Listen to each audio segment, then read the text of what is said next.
Build yourself, brick by brick. What's going on, everybody? As you know, this last Friday, I completed one of my bucket list items. Did the 8-hour Rich Piana arm workout. Yes, it was 8 hours straight. You should check it out if you haven't seen it. But just wanted to give a little bit of, summary, what to expect, aftermath of Friday. If you guys are interested. If not, that's okay too. But before the workout even started, I knew it was going to be a mental exercise, not a physical exercise. And let's just say I was half right. The first quarter of it was neither. Just 2 hours of working arms, something I'm not too unfamiliar with. Second quarter, hours 3 and 4, it started to become a little bit more physical. I started feeling the soreness happen. My grip was wearing out. Just uncomfortable in general with the heat. The last half was both physical, mental, all the above. Last quarter, just dial both of those guys to 11 and rip the knob off. That's the best way I can describe it. I wanted to give you guys a kind of a little story about going from the 6th hour to the 7th hour. I thought it was interesting. The beginning of the 6th hour, I had it in my mind that I was going to quit after I finished the 6th hour. So not do hours 7 and 8. I kind of had it built up in the back of my mind of 6 hours, 75% of your goal. You should be proud of yourself for even getting that far. Most people wouldn't even attempt it. I'm still going to get the pump and the benefits of the exercise. It's all good. So as I was taking my break at the end of my 6th hour, I started pacing around the garage, really questioning, hey, this is a bucket list item. I don't think I'm going to have another opportunity to do this in the foreseeable future. This is something I've been wanting to do for years. And I don't know when I'm going to have another attempt. I'm already 6 hours in. Let's do it. So in the midst of that, I subconsciously, autonomously, whatever you want to call it, end up doing the next half hour. So I do workout A of the 7th hour, just kind of autonomously. At that point, there's no way I'm going to stop the video at 6.5 hours, right?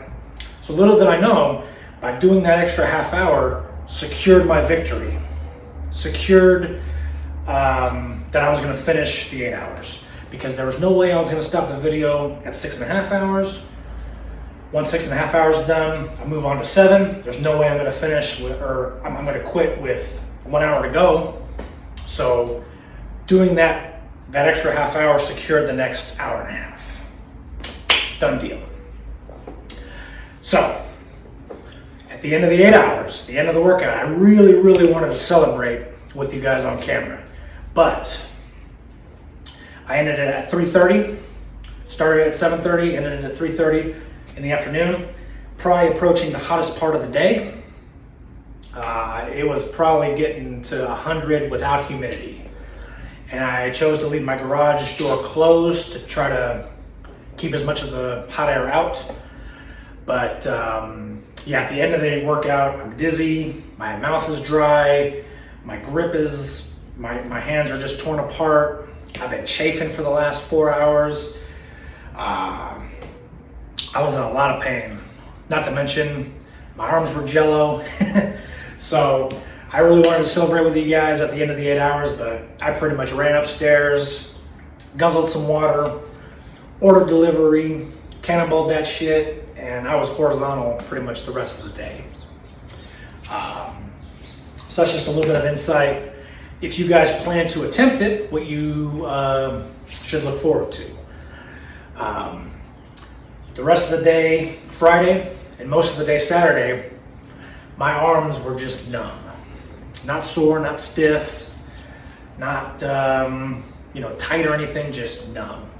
Kind of like when your foot falls asleep, and then like 5 to 10 seconds where it's uncomfortable. It was that most of the day Saturday, and obviously Friday. So Expect to be in pain for the next couple of days after you attempt the 8-hour workout. Kind of a way for me to get down to the gym and do it on Friday was I took Wednesday, Thursday off. For me, that was kind of an insurance that I would go down and attempt it Friday. Because if I didn't do it Friday, I would see it as a huge waste of that Wednesday, Thursday leading up to it. So that was kind of a mental way to ensure that I would get down to the gym and put in my 8-hour day. Obviously, I'm taking time off afterwards. Today's Monday. I'm going to do a light chest day. I know everyone wanted to see me lift the Hunsky twins again, but I don't think it's going to be a good idea today. My chest is feeling tight. Arms are obviously feeling tight. I don't want to tear anything. Something that I thought was a little unusual, but now looking back at the video makes sense. My chest, my abs, and my upper back are extremely sore Saturday, Sunday, and even today. Because towards the end of the 8 hours, obviously my reps are looking a little sloppy, a little cheat repping. So in order to kind of keep my lower back intact during the cheat reps, I keep my abs and my chest tight. So I don't throw out my lower back, obviously. Yeah, I hope you guys enjoyed the video. And like I said, it was a bucket list item for me. I've been trying to do it for years, but just either I hadn't had the motivation or the time to do it. Obviously, some of you may know, but I take care of my autistic sister, but it just so happened that my girlfriend took her to work, or took her on the way to work to her daycare this last Friday, so I had the whole house to myself. And it was great. I would highly recommend doing it, but just know if you do it all the way or don't do it at all, and expect to be in pain. A good kind of pain. So, with that, I'm gonna get back to my workout. Stay tuned.